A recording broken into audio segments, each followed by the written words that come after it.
Molimo.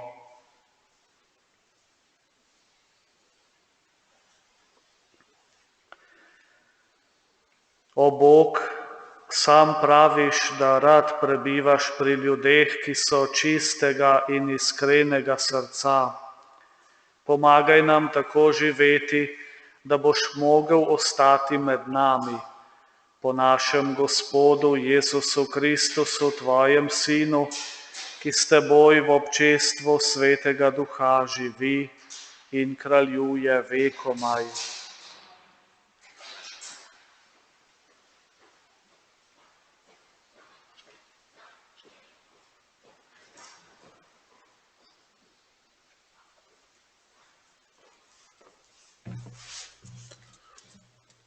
Berilo iz prve Mojzesove knjige. Bog je videl, da je hudobija ljudi na zemlji velika in da je vse mišljenje in hotenje njih srca ves čas le hudobno. Zato je bilo Gospodu žal, da je naredil človeka na zemlji in bil je v srcu žalosten. Rekel je torej Gospod: Iztrebil bom zemlje človeka, ki sem ga ustvaril, s človekom tudi živino, laznino in ptice neba. Kajti žal mi je, da sem jih naredil. Noe pa je našel milost pred Gospodom. Tedaj je Gospod rekel Noetu: Pojdi v ladjo ti in vsa tvoja družina, kajti videl sem te pravičnega pred seboj v tem rodu. Od vseh čistih živali si vzemi po sedmero, samca in samico, od živali, ki niso čiste, pa po dvoje, samca in samico. Tudi od ptic pod nebom po sedmero, samca in samico, da ohraniš pri življenju zarod po vsej zemlji. Kajti še 7 dni in dal bom deževati na zemljo 40 dni in 40 noči. In iztrebil bom zemljo vsa bitja, ki sem jih naredil. Noe je vse tako storil, kakor mu je zapovedal Gospod. Po 7 dneh so pridrle vode potopa čez zemljo. Božja beseda. Odpev. Gospod bo blagoslovil svoje ljudstvo. Dajte Gospodu, Božji sinovi, dajte Gospodu slavo in čast. Dajte Gospodu slavo njegovega imena, molite Gospoda v svetem okrasju. Gospod bo blagoslovil svoje ljudstvo. Glas Gospodu nad vodami, Gospod nad silnimi vodami. Glas Gospodov je mogočen, glas Gospodov je veličasten. Gospod bo blagoslovil svoje ljudstvo. Bog veličastva grmi in razgalja gozdove. Gospod je prestoloval nad potopom, Gospod bo prestoloval kot kralj vekomaj.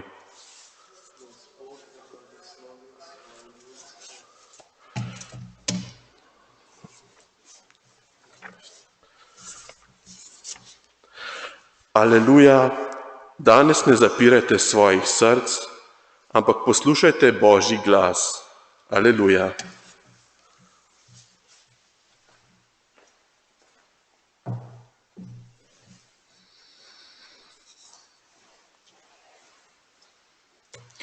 Gospod z vami.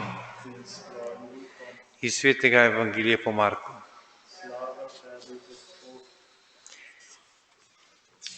Tisti čas so učenci bili pozabili vzeti kruha in so imeli samo en hleb s seboj v čolnu.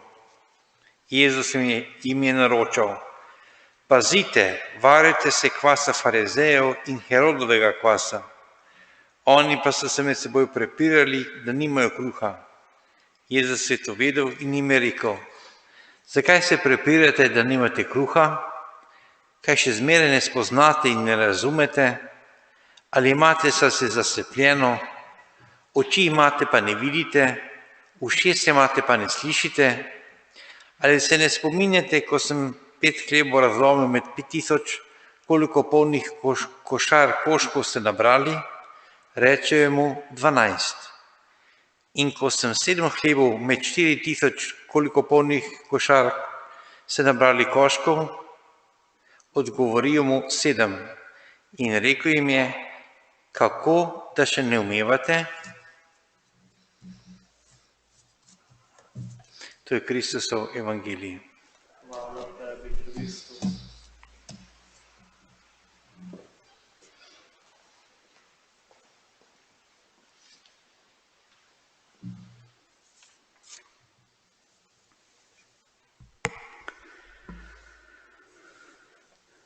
Nekaj misli ob današnjem evangeljskem odlomku iz knjižice Beseda med nami.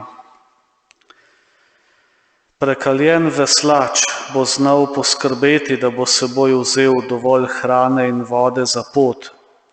Zakaj so torej 12, med katerimi je bila večina ribičev, ki so se preživljali na vodi, pozabili vzeti hrano, preden so stopili v čoln? Mogoče jih je preplavilo navdušenje, ker so pravkar videli Jezusa pomnožiti hlebe in ribi, ali pa so odšli v naglici, da bi se Jezus lahko vrnil še pred mrakom. Če je v današnjem evangeliju jasno eno, je to, da je bila hoja za Jezusom včasih mikavna in skrivnostna obenem. Tudi njegovi najbolj spontani izreki so utegnili biti skrivnostni in so sprožili dovolj vprašanj, da so bili učenci zamišljeni. Zakaj je Jezus govoril o kvasu farizejev in Herodovem kvasu? Mogoče je njihovo pozabljeno hrano izrabil, da bi jim nekaj dopovedal. Kakorkoli že, učenci so se ukvarjali z nečim takojšnjim, pomanjkanjem kruha, Jezus pa jim je želel razodeti nebeško resnico. Tisti dan v čolnu jih je posvaril, naj se varujejo nečimrnega zanašanja nase, ki se zlahka razpase, tako kot kvas naraste v testu. Nasprotje tega sta po Jezusovih besedah zavedanje in zaupanje v očetovo moč in skrb. Navada, ki se ravno tako širi in raste. Ali se ne spominjate, ko sem razlomil 5 hlebov med 5000 ljudi? Ko je Jezus pomnožil kruh za množico, nam je dal odličen zgled, ko se je zaupanjem obračal k Bogu za svoje potrebe in potrebe ljudi okrog sebe. Jezus je vselej mislil na Očeta. Njegove čudeži so bili znamenja, ki naj bi krepili vero učencev v Očeta in našo vero. Učila naj bi nas, kako je, kadar verujemo v Boga. Učencem ne moremo zameriti pozabljivosti, zmedenosti in človeškega razmišljanja, tako kot oni se tudi mi še vedno učimo in rastemo. Toda današnji evangelij nas opominja, da je razlika med našimi sposobnostmi ter Božjo močjo in ljubeznijo veliko večja, kot si lahko predstavljamo. Bog želi, da bi popolnoma zaupali vanj, tako kot Jezus.